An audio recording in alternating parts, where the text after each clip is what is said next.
The eccentric Neil Hughes is one of the more dominant subjects in the documentary, and as such, the filmmaker has devoted a great deal of screen time and questions that are unique to him. At the beginning of the Up series, Neil is presented as a light-hearted, good-natured boy from a Liverpool suburb in the western part of England. He tells Apted that he would one day like to be an astronaut or a coach driver. In one scene, he describes playing sword fighting with his friends, though he's cognizant and doesn't like real fighting. He is a very whimsical child and seems to live a carefree life. This image of him progressively changed over the subsequent episodes in the series. At age 14, he moved to a comprehensive school and displayed a more pensive nature as he struggled to keep up with the leaders in his class. Despite still wanting to be a coach driver and travel, his carefree nature is visibly diminished. When Neil left home, his life changed dramatically.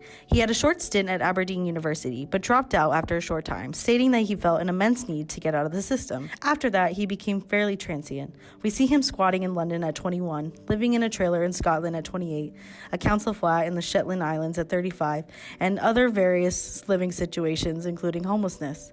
The concept of settling down in one spot almost seems lost to Neil, until at age 60, he bought a house in France with money that he inherited from his parents. He still resides in Cumbria in the northwest of Britain, where he has lived for the better part of 2 decades. In the early days, though, he tried to find work as a cook or in construction, but could never make it last. As such, Neil spent almost all of his adult life on Social Security. He is regretful about this and expresses multiple times how he wishes he could contribute more to society. While squatting, Neil expresses desire to only squat where he knows it won't hurt someone else. He also says that in questions of squatting, a bit of humanity is more important than vain rules about who can live where. Later, while living in the Shetland Islands, Neil claimed that the area sustained him, as he could choose the level of social interaction to partake in. Despite this, he says he struggled with depression at this point in his life, and this prompted his return to his faith. Faith in God is a recurring theme in Neil's life. At 35, he tells Apted that this relationship with God helps him stay positive. It is such a large part of his life that by 49, Neil was licensed by the Bishop of Carlisle as a lay minister, though he says he hasn't felt a calling to pursue it as a career. At 40, Neil was appointed as a Liberal Democrat to the Hackney Council, and he has continued to work in politics in one form or another. Most of his work is unfortunately unpaid until, in 63 Up, he says that he is drawing fewer or no benefits because of what he makes as a counselor.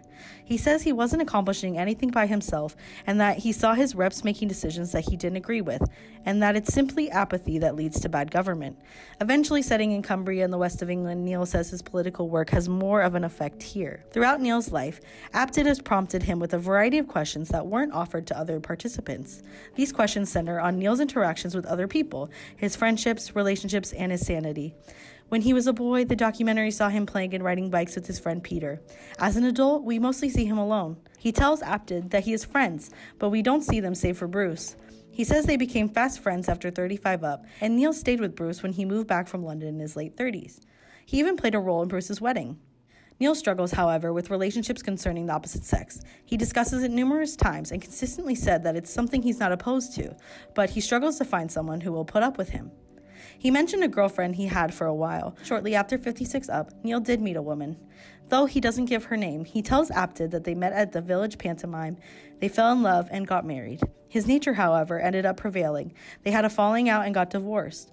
Neil says he gave mixed signals and was often distant, which didn't help matters. He said he made an effort to reconcile, but she didn't seem interested. Another aspect of Neil's interviews that was unique was the amount of time Apted spent questioning his sanity. He asked him outright if he worries about his sanity and if he thinks he's going insane, to which Neil responds that he knows that he is.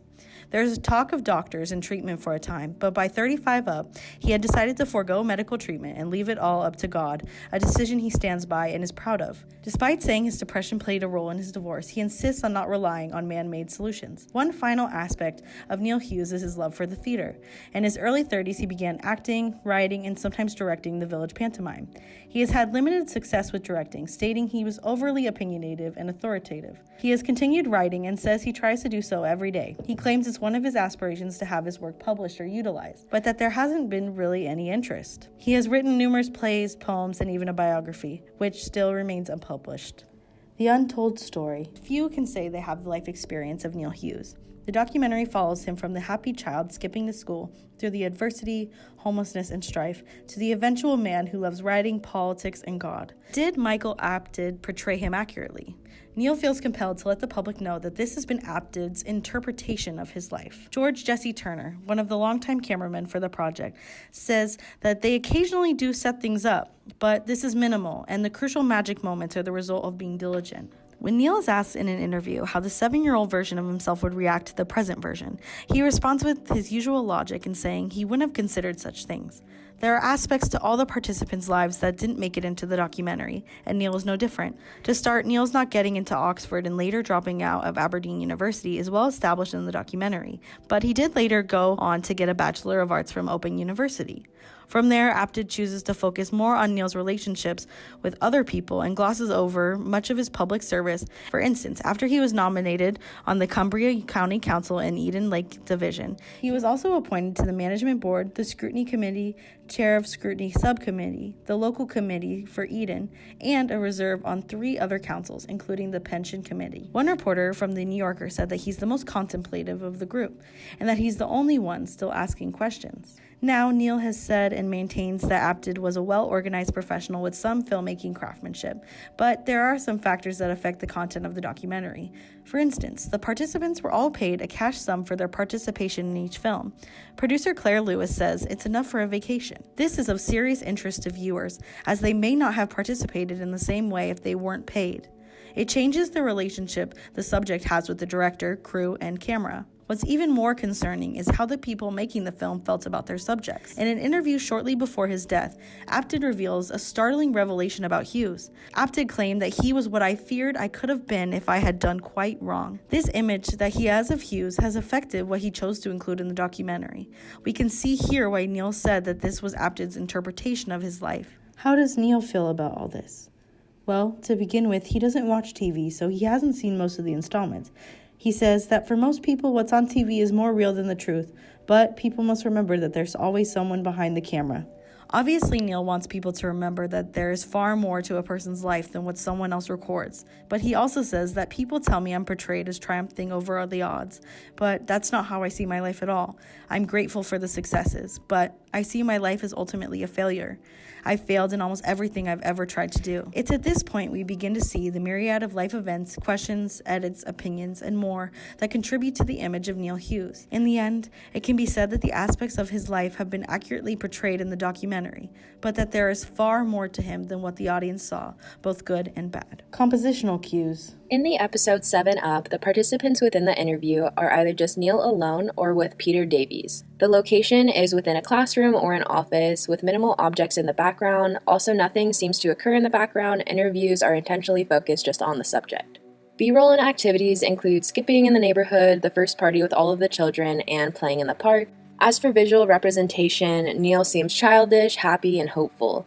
I would best describe him as innocent, childlike. He's still very hopeful and expressing his dreams and aspiration. We also see a lot of B-roll of him smiling and laughing, showing that he's just a kid. In the episode 7+7, Neil is interviewed alone or again with his friend Peter Davies. As for location, they are in another blank room with blank walls or at a table playing chess. The B-roll shows the kids at the zoo throwing rocks with other boys and playing chess, also riding his bike, and previous clips from the past episode of Neil smiling and laughing. Visually, I think that Neil is represented as becoming more mature, but he still looks like he's enjoying his time outside of school, especially with Peter. In the episode 21 and up, Neil only has solo interviews, and the locations of the interviews are in front of a blank wall or sitting on the floor in an empty room. The activities include watching a film with the rest of the 21-year-olds of the previous episodes, interacting with other young men at the viewing party, completing laborious tasks, and flashback to the first children's party. Neil looks very mature, serious, and for the most part content with life. He's expressive in what he wants and what he chose to do with his life. Although it's very different from what he said as a child, he seems to be okay with his decisions that he's made. I feel that some of the footage makes him seem very lonely, but he talks as if he's content with hopping between living spaces and taking up laborious jobs. The episode 28 and up shows Neil's solo interviews out by the water or within his trailer. Visually, I find him as genuine, determined, determined, optimistic, but also anxious. He seems to constantly rock back and forth during his interviews, and I find this as possibly a self-soothing method for him. I think the excessive use of nature B-roll shows that he's different than the lives of those who are living within the city. He doesn't want to live any typical life, and he seems at peace or at least content with how things are going so far. The episode 35 and up shows more solo interviews than Neil. The locations of these interviews all have blurred out backgrounds, and the focus remains on him and his facial expressions.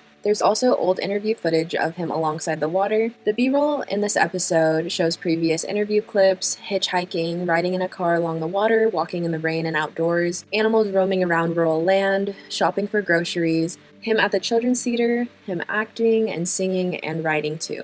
Visually, Neil seems sincere, passionate, intelligent, compassionate, and calm. He still holds the belief that he can do whatever he wants and fulfill his past dreams. He believes that, in his terms, the world is mad, and he trusts in God for a positive change. I think we can see Neil change positively in this episode. He's making more time for the things that he enjoys and pursuing his other hobbies. In episode 42 and up, Neil is interviewed alone and along with his friend Bruce. His activities in this episode include walking into town hall, speaking in front of others, the people listening to him, older interview clips, his wedding speech, campaigning for his election, conversing with his friend Bruce, and clips of him dancing as a child. Visually, he is busy, confident, healthy, intelligent, and happy. He is now part of council and doing volunteer work. He believes in hard work, and we can see that throughout the B-roll footage. Although he is busy, I think he looks more confident in his work and success, and even seems healthier in mind and body.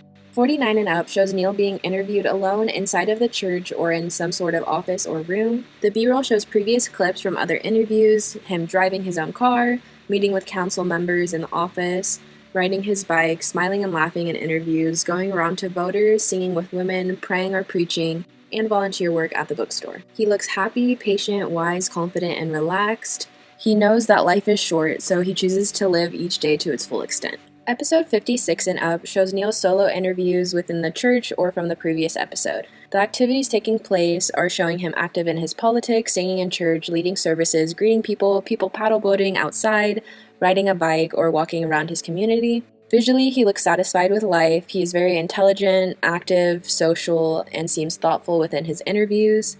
I think that this episode is meant to show much more of his religious side, which is why the B-roll takes place in the church as well as his interviews. In episode 63 and up, Neil's solo interviews are outside in front of the water or sitting on a couch inside. The B-roll shows him speaking in politics, hanging up clothes at his own home, taking care of his land, grocery shopping, riding a bike through rural land, and attending church services. His visual representation in this episode seems calm, content, sometimes sad, and genuine. I think this episode feels more emotional now that he's older because we see him as much more serious throughout the B-roll. There's less footage of him smiling, although he does seem very proud of the work that he's doing. In conclusion, I think that B-roll affects our understanding of the character and his goals because as an audience we see Neil go through many different stages. We see him as an innocent child who is hopeful, a young man facing adolescence and doing what is best for him even if others don't agree. He becomes an adult who is still looking to find a greater purpose in life. Even in his last interview, he still had the same outlook on his goals and to find happiness. Personally, I do not think the B-roll hurts the view of his visual representation as a character. It helped make his story feel very raw and personal. Seeing the way his expressions changed over the course of the documentary left me wondering because I feel that there is so much of his life that is unknown outside of these interviews. Neil was unlike many of the other subjects because his goal was to live life as it comes rather than plan it and live a structured life. Destiny versus free will. Give me a child until he is 7, and I will show you the man. In Neil Hughes' first Up-Series interview, he proclaimed that he wanted to be an astronaut or a coach driver when he grew up. This answer, while not being exactly what he does in his life, is a reflection of Neil's inner restlessness, whimsical, progressive, and wonderlust nature. We can claim that it was Neil's destiny that led him on a long road of trials and tribulations, but that is not the entirety of the answer. Are human activities determined, or do we have a conscious control over our destiny? In the issue 10 of the article, Are Human Activities Determined?, Amy Fisher-Smith delves into John A. Barg and Tanya L. Chartrand's research on determinism in order to answer this question. Barg and Chartrand both believe through their research that people are controlled not by their purposeful choices and intentions, but by the environment through automatic cognitive processes, meaning our decisions are not chosen but determined because of our past experiences or environments. Amy Fisher opposes this idea, stating that while she agrees that environment is a factor in one's behavior, that people are free agents who are interpreting what is going on around them. Those interpretations lead them to the chosen action that one makes. We cannot ignore that the British class system is also a major factor in determining the fate of these children. From a small town in Liverpudlian, born into a lower middle class family, the odds are stacked against Neil from the start. Participants like Susie, who were born in upper class families of privilege, have an easier time trying to make decisions for themselves and what they want to do in life because they've had the financial resources to sustain themselves until they figure it out. Neil, who lived most of his life on Social Security and had to travel from place to place in order to find a roof over his head, had very different opportunities and human experiences. If what the British schooling system thinks about working hard for opportunities is true, then why are people who work hard not always able to break out of their class or position in society? I think that both of these theories are true. We have aspects of ourselves that are determined, such as our passions, dreams, and who we are fundamentally. While Neil spent a majority of his life going against the grain, he eventually had to conform himself to the standards and expectations of society. While he became a politician and seemingly successful, he was anything but in his own eyes, because he still sees himself as what he has spent his entire life being told he was to be. The Shackles of Class is a direct representation of Neil and his failures, and provides the audience with the question, what makes one truly successful in the end of their life?